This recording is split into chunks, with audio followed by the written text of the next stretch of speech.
Federalist here again.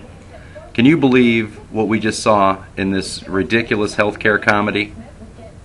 This is retarded, is it not? I mean, you got to be just freaking out. If you're a centrist Democrat, which I believe there are very many of in the population, but just none in Congress, or if you're a Republican right now, or even stronger objection for if you're a conservative, you've got to be just about ready to kick somebody's ass. I mean, really? This is retarded. I can't believe what we're seeing. This is like, this is one-party rule at its worst. I mean, this is just jam it down your throat. I mean, when like all of the opposition, the loyal opposition goes one way, and some of your people peel away from that and go the other way to oppose you, and the thing is a bipartisan opposition. Wow. I mean, you really got to sit back and go, okay, look, I've got this thing I want to do, but the American people and the entire loyal opposition party is against it. I need to rethink this. This is really, something's wrong. Okay, let's just take it from the top. But Obama refused to do that. Pelosi and all these ideologues on the left refused to do it. They know that the American people, I'm sorry, when have you ever seen the right wing of America come running out and do all these protests? I mean, I know that there's a lot of people that want to latch onto that whole, somebody, referring to another person as a nigger and spitting at them or something like that. Some controversy erupted at one of those tea parties. But that's not where the mainstream of the party is at. And I can tell you right now, I've been to one of the tea parties, and it was not anything like that. There's always going to be kooks on either side. You're always going to have your Bill Ayers, Jeremiah Wright set on the left. You're always going to have that sort of crazy redneck side on the right. I mean, whatever. But I mean, those people, they're out there, and we can't stop them from existing. It's a shame we can't, because that would have, with a stroke of somebody's hand to just go, hey, no more racism. I'm going to purge it from your mind like a Jedi. You no longer need to be a racist, okay? It's all cool. Black people are just like white people. We figured it out a long time ago. You're in on it now, so just enough with that.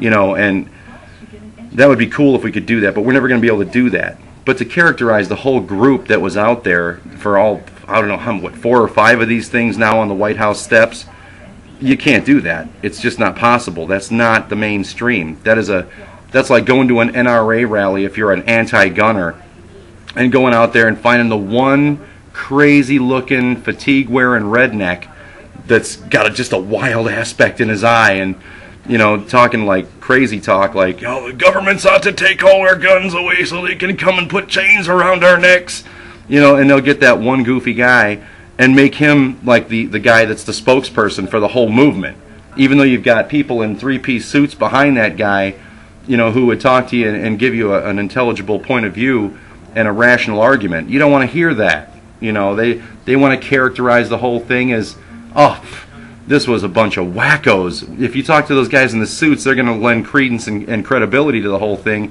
and you can't have that if you're one of those people, like the lamestream media. This whole thing with healthcare has been a disaster, and I'm looking forward to November.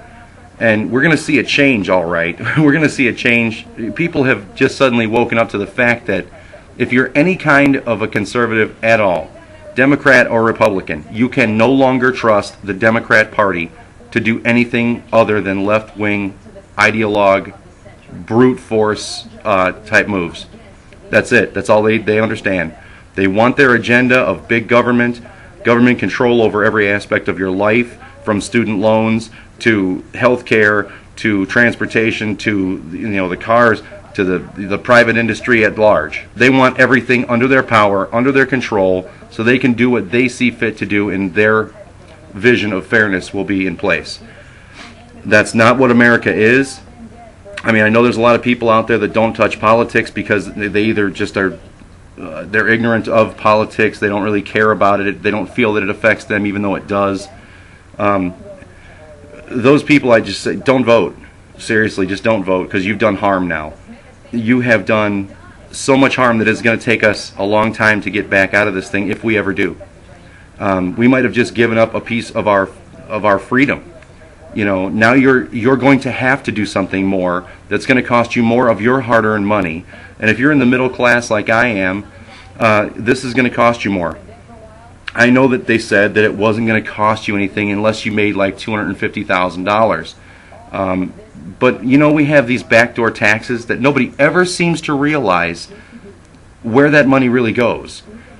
Shoring up Medicare, shoring up Medicaid, shoring up Social Security. All these big government entitlements are bloated and freaking bankrupt. We know this. And what we've done as a country, we have enabled the big government types to run the show entirely without opposition. And even so, it took them over a year to get this thing done with an overwhelming, what is there, 178 Republicans in the House and 230 something, there's 178 Republicans, 230 something Democrats, I think, and a 60 vote, well, at least until Scott Brown got elected, which in itself should tell you something. I mean, this whole thing, they had absolute authority in their party. They had the whole show in their court. They ran the show. They didn't need a single Republican vote to do any of it, and it took them over a year to do it. Okay, there's a lot of reasons that might be for that. Some people speculate that it might have been people like Ben Nelson and Mary Landrieu and Blanche Lincoln and all these others trying to get a bigger piece of the pie for their state, for their constituency, so they'd have something more to run with when it comes time, in November. And okay, they certainly have something more to run with now.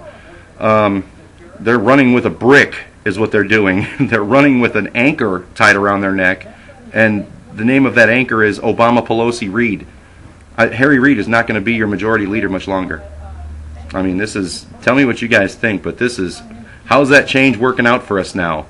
Well, we're closer to socialism than we ever have been, and I just feel shitty over it. Tell me about it.